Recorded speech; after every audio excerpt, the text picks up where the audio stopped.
বীরপুরুষ লিখেছেন কবি রবীন্দ্রনাথ ঠাকুর। মনে করো যেন বিদেশ ঘুরে মাকে নিয়ে যাচ্ছি অনেক দূরে। তুমি যাচ্ছ পালকিতে মা চড়ে, দরজা দুটো একটুকু ফাঁক করে। আমি যাচ্ছি রাঙা ঘোড়ার পরে, ডগবগিয়ে তোমার পাশে পাশে। রাস্তা থেকে ঘোড়ার খুরে খুরে রাঙা ধুলোয় মেঘ উড়িয়ে আসে। সন্ধে হলো, সূর্য নামে পাটে, এলেম যেন জোড়া দিঘির মাঠে।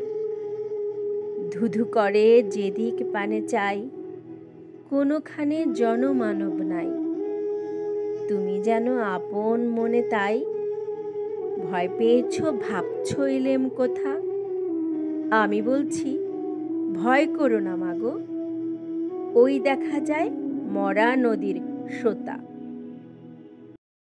আমরা কোথায় যাচ্ছি কে তা জানে, অন্ধকারে দেখা যায় না ভালো। তুমি যেন বললে আমায় ডেকে, দিঘির ধারে ওই যে কিসের আলো।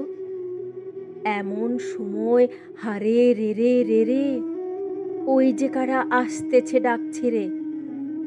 তুমি ভয়ে পালকিতে এক কোণে, ঠাকুর দেবতা স্মরণ করছো মনে। বেয়ারাগুলো পাশের কাঁটা বনে, পালকি ছেড়ে কাঁপছে থর থর।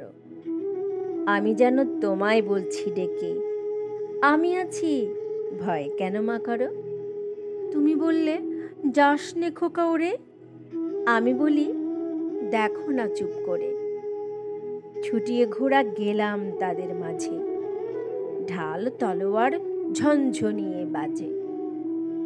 কি ভয়ানক লড়াই হলো মাঝে, শুনে তোমার গায়ে দেবে কাঁটা। কত লোক যে পালিয়ে গেল ভয়ে, কত লোকের মাথা পড়ল কাটা। এত লোকের সঙ্গে লড়াই করে ভাবছ খোকা গেল এই বুঝি মরে। আমি তখন রক্ত মেখে ঘেমে বলছি এসে লড়াই গেছে থেমে। তুমি শুনে পালকি থেকে নেমে চুমু খেয়ে নিচ্ছ আমায় কোলে। বলছো ভাগ্যে খোকা সঙ্গে ছিল, কি দুর্দশাই হতো না হয়ে হলে।